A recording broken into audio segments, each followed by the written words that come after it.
Good day friends, I'm Dr. A.S.K. Gupta and I'm going to talk to you about the bilateral large echogenic kidneys in a fetus. Here you can see that these are the two kidneys which are on the sides of the spine and they appear to be large and echogenic. Why do we say so? Because they are occupying nearly the entire abdominal girth. If we measure these kidneys, we find that they are more than the gestational age. Because she's around 22 weeks of gestation, the kidney should not be more than 22 millimeters, but here we find that they are nearly 24 millimeters by 13 millimeters in size. So we can safely label them as echogenic kidneys. When do we call a kidney as echogenic? We should compare the echogenicity of the kidney with the adjacent liver. This is the liver of the fetus and the kidney's echogenicity is less than that of liver, but here we find that the echogenicity of this kidney is much more than that of liver.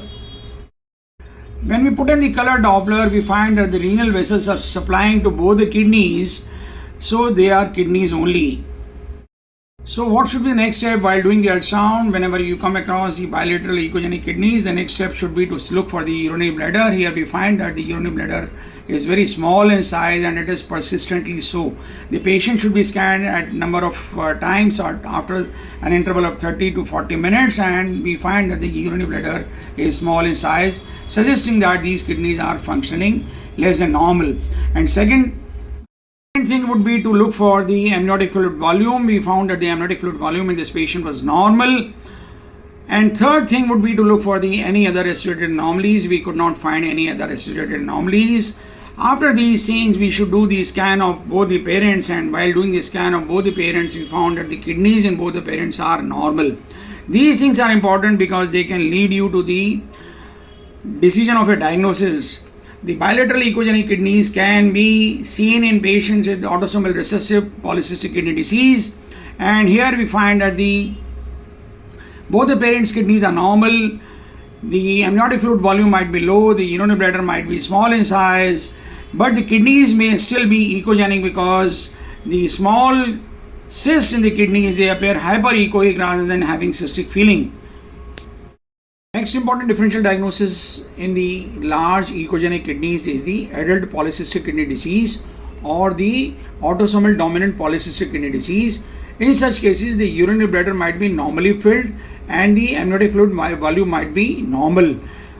One of the parents might be suffering from the adult polycystic kidney disease, but this factor may not be very important because both the parents may be normal in about 28% cases. Another differential diagnosis is Beckwith-Wiedemann syndrome. In these cases, the bilateral echogenic kidneys are associated with the features of overgrowth like omphalocele and macroglycia. In patients with Mackel-Gruber syndrome, the renal dysplasia is associated with encephalocele or holoprosencephaly. Renal dysplasia associated with trisomy 13 is favored by associated limb anomalies, cardiac anomalies, or the heart anomalies. I hope this video will help you to diagnose the bilateral echogenic polycystic kidneys and to further establish the cause of the same on ultrasound examination. In case you like this video, please do subscribe to our channel. Do not forget to press the like button and do share this video among your friends so that large number of people can be benefited. Thank you very much.